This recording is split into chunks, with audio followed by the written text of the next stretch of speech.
How did medieval blacksmiths transform ordinary sand into legendary swords? Behind the heat and hammer lies a mysterious process lost to time.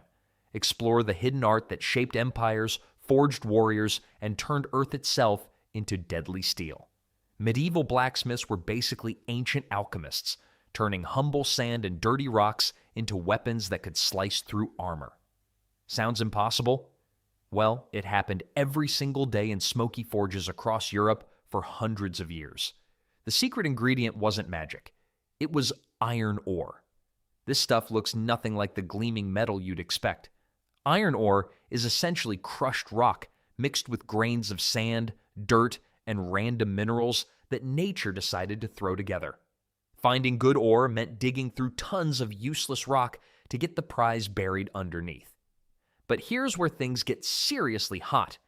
Early blacksmiths built furnaces called bloomeries that burned wood charcoal to reach temperatures that would make your backyard barbecue weep in shame.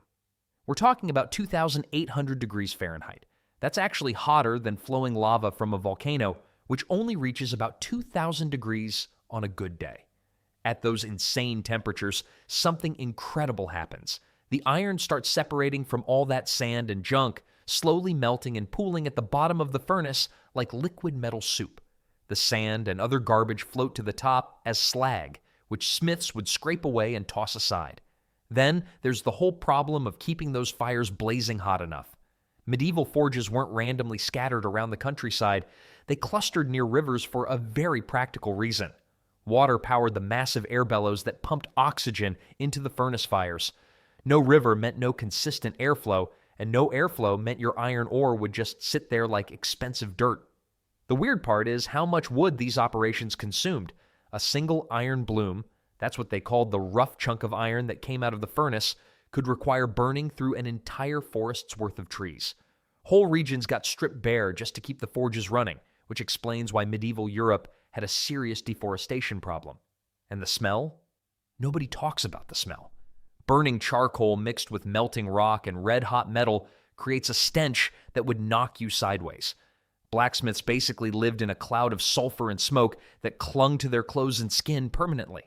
Once that molten iron cooled down into a solid bloom, the real work was just beginning. Those lumps were still full of sand particles and impurities that needed to be beaten out with hammers and sweat. So you've got your iron bloom cooling down from that hellish 2,800-degree furnace. What now? Well, here's where things get really messy. The blacksmith grabs his heaviest hammer and starts pounding the living daylights out of this rough chunk of metal. Why? Because that bloom is still packed with leftover sand, slag, and all sorts of nasty impurities that'll ruin your sword faster than you can say, ouch. Every strike forces out more junk. Sparks fly everywhere, bits of slag go shooting across the forge, and gradually this ugly lump starts looking like something useful. Then there's the cleaning process. Medieval smiths didn't have fancy grinders or power tools. They had hammers, fire, and pure stubborn determination. The bloom gets hammered flat, folded, hammered again, stretched out, twisted around. It's like medieval metalworking CrossFit, except one wrong move ruins months of work. But here's the fascinating part. All that violent hammering actually makes the iron stronger. Each blow compacts the metal fibers, squeezes out weak spots, and creates a tougher structure. Modern metallurgists call this work hardening. But back then, smiths just knew it worked. They could feel the difference under their hammers. The process takes forever. Heat the bloom until it glows cherry red. Hammer it flat. Cool it down. Heat it up again. More hammering. Repeat this cycle dozens of times until you've got a long, relatively straight bar of iron. Makes sense, right? Well, not quite yet. Every single heating cycle matters enormously. Too cold and the metal won't move properly. You'll just dent it instead of shaping it. Too hot and the iron starts burning, creating weak spots that'll snap your blade in half during battle. Medieval blacksmiths learned to read metal temperatures by color alone. No thermometers, no fancy gauges, just experience and prayer. And the weird part is how much metal you lose during this whole process. That original bloom might weigh 20 pounds, but after all the hammering and cleaning, you're lucky to have 12 pounds of decent iron bar. The rest, gone as slag, scale, and sparks scattered across the forge floor. The bar that emerges from this brutal process looks almost boring. just a long, dark piece of iron. But it's clean, it's strong, and most importantly, it's ready for the next crucial step. Because raw iron, no matter how perfectly forged, still can't cut through armor or hold a sharp edge. For that, medieval smiths needed to perform a kind of metallurgical magic involving charcoal dust and days of patient waiting. Here's where medieval blacksmithing gets really wild. You've hammered out your iron bloom, cleaned it up, and shaped it into a decent bar. But here's the thing. Pure iron makes terrible swords. It's too soft. Swing it at armor, and you might as well be hitting someone with a really expensive club. The secret ingredient? Carbon. Just a tiny bit mixed into iron transforms it completely into steel. We're talking about less than 2% carbon turning weak metal into something that could slice through mail and bone. Medieval smiths figured this out through centuries of trial and error long before anyone understood the science behind it. The process they developed was called carburizing, and it required serious patience. Blacksmiths would pack their iron bars completely in charcoal dust, then seal everything inside clay containers. These packages went straight into the forge for days, sometimes up to a week. The carbon from the charcoal slowly soaked into the iron, molecule by molecule. But how did they know when it was ready? Well, medieval smiths had a clever trick. They'd strike the hot metal with a hammer and watch the sparks fly. More carbon meant brighter, more explosive sparks shooting off the anvil. A skilled blacksmith could literally see the carbon content in those flying embers. Too few sparks meant weak steel. Too many meant the metal would be hard but brittle. The weird part is they had to get the carbon level just right. Too little and your sword would bend permanently in battle. Too much and it would snap like glass when you needed it most. Medieval smiths aimed for that sweet spot where the steel had enough carbon to hold a deadly edge but remained flexible enough to survive combat. Different regions developed their own carburizing secrets. Some packed the iron with bone meal along with charcoal. Others added horn shavings or even dried blood to their carbon mix. Each workshop guarded their recipes like state secrets, passing them down from master to apprentice. The whole process was basically controlled rotting, letting carbon creep into metal at temperatures hot enough to melt copper. One mistake in timing or temperature could ruin weeks of work. Makes sense why master swordsmiths were so highly valued, right? Once the carbon had worked its way deep into the iron, blacksmiths finally had real steel to work with. But having steel was just the beginning. Some of the most legendary medieval blades required an entirely different approach, one that involved twisting multiple types of metal together into patterns that looked almost magical. So you've got your carbon-infused steel, and most blacksmiths would call it good enough. But some medieval craftsmen? They were absolute perfectionists who refused to settle. These masters developed something called pattern welding, and honestly, it was like turning metalwork into fine art. Here's where things get wild.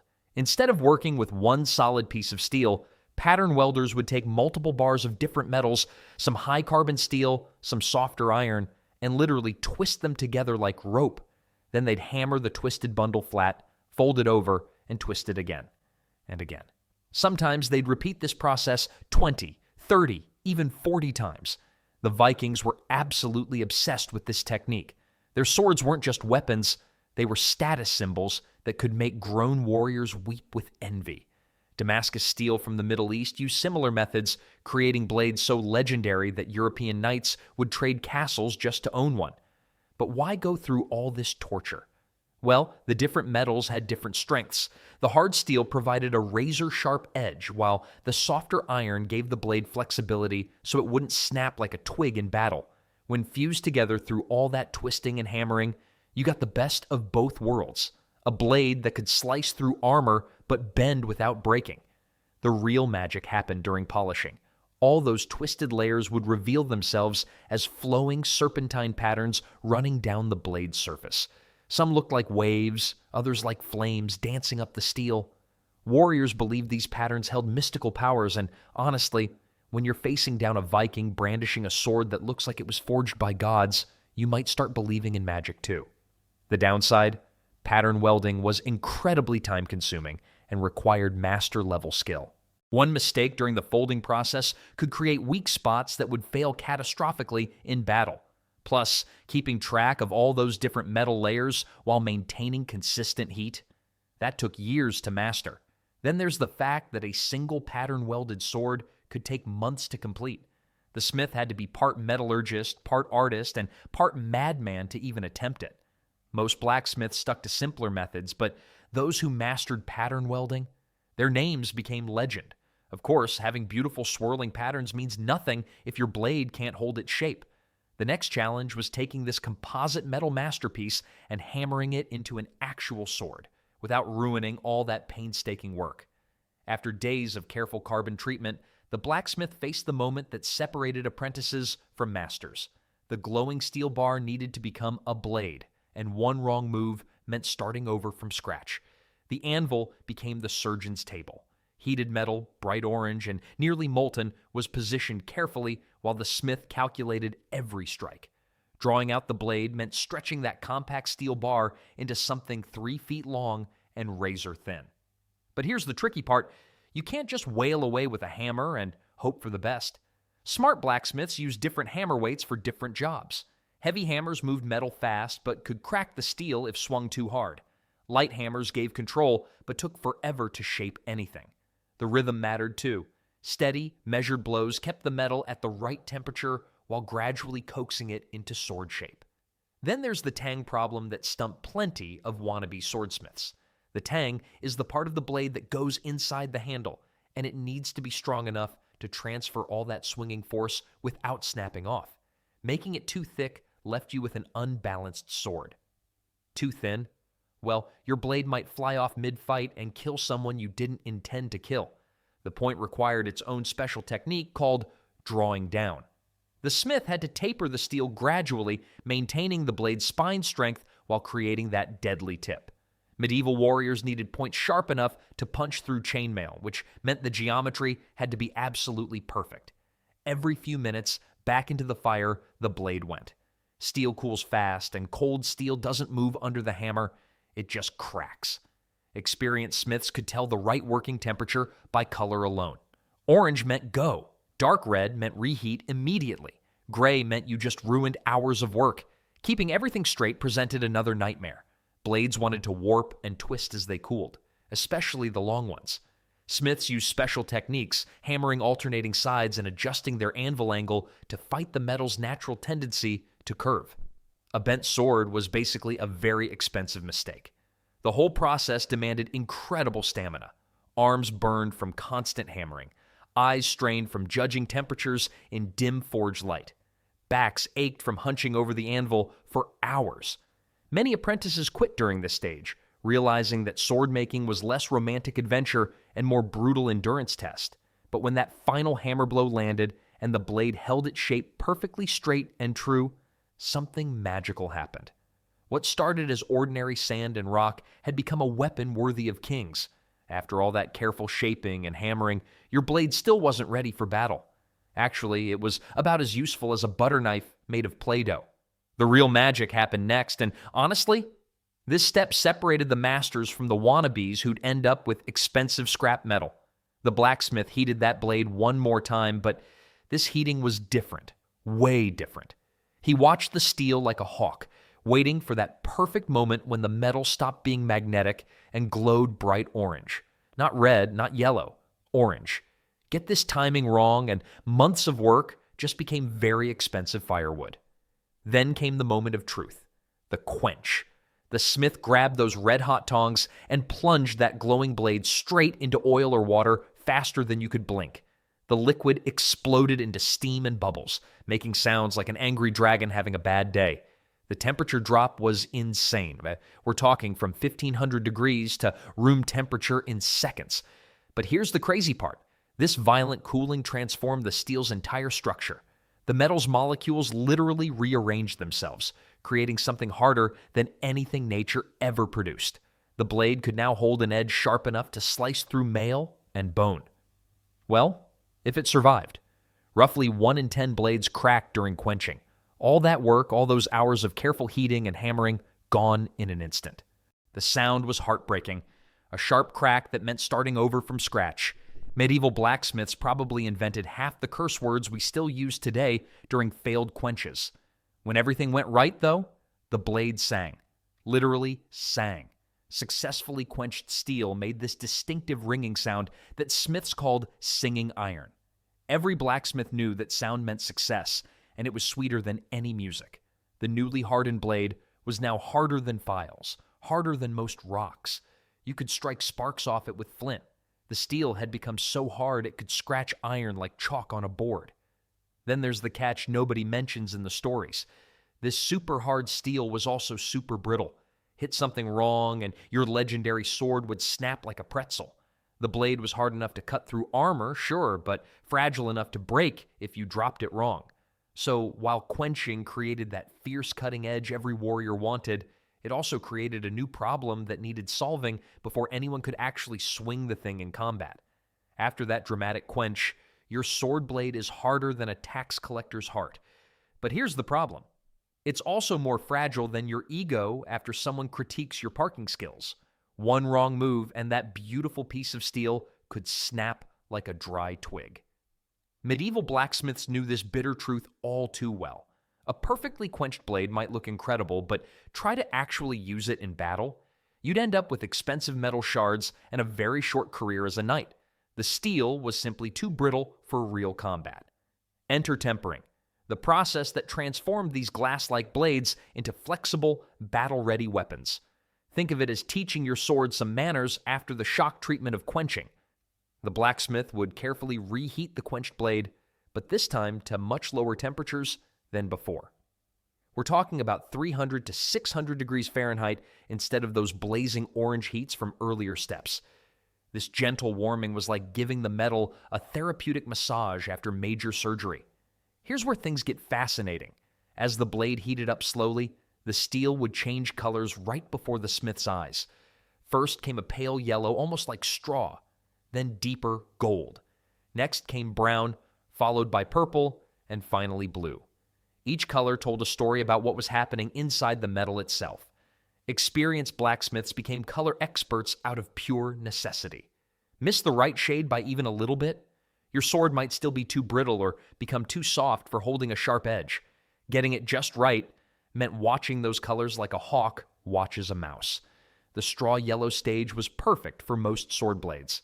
At this temperature, the steel kept most of its hardness but gained crucial flexibility. A properly tempered blade could bend almost 30 degrees without breaking. Try that with a quenched blade and you'd hear it crack immediately. But the real magic happened at the molecular level. Those carbon atoms that got locked into rigid positions during quenching, tempering let them relax just enough to prevent catastrophic failure while maintaining the strength needed for cutting through armor and bone. Smart smiths would test their work by flexing finished blades against the anvil. The metal should spring back to its original shape every single time. Any permanent bend meant starting over from scratch. The whole tempering process could take several hours of careful heating and cooling. Patience wasn't just a virtue here, it was the difference between a legendary weapon and expensive scrap metal. Speaking of legendary weapons, all this metalwork meant nothing without the final crucial steps that would transform rough steel into a gleaming masterpiece. After all that heating, quenching, and tempering, your blade looks like it went through a medieval blender. Hammer marks covered the surface like acne scars. The edge was duller than a butter knife. Time for the final makeover. Grinding came first, and this wasn't some power tool situation. Medieval smiths used massive grinding stones turned by hand or water wheels. The blade had to be held at exactly the right angle while the stone spun, slowly eating away metal to reveal that razor-sharp edge underneath. One wrong move, you'd grind right through weeks of work. The sparks flying off looked spectacular, but each spark was literally pieces of your sword disappearing forever. The grinding revealed something magical, though. All those hours of pattern welding and folding suddenly showed up as swirling lines across the steel. Damascus blades looked like flowing water frozen in metal. Viking swords displayed serpent-like patterns that seemed to move in firelight. Makes sense why people thought these weapons had supernatural powers, right? Then came the hilt assembly, which was like building a custom grip for your death stick. The tang, that's the part of the blade that goes into the handle, got wrapped with leather strips or wire for better grip. Wood pieces were carved and fitted around it. The crossguard protected your hand from sliding down onto the blade during combat because that would ruin your whole day pretty quickly. The pommel wasn't just decoration either. This heavy chunk at the bottom balanced the entire sword, making it feel lighter in your hand despite adding weight. Clever engineering disguised as fancy metalwork. But here's the weird part. The final polishing took almost as long as forging the blade itself. Using increasingly fine abrasives, smiths worked the surface until it gleamed like a mirror. Every scratch had to disappear. Every blemish got buffed away. The steel needed to shine so brightly that enemies could see their doom reflected back at them. Some smiths added their maker's mark at this stage, a tiny stamp pressed into the base of the blade, claiming ownership of all that craftsmanship.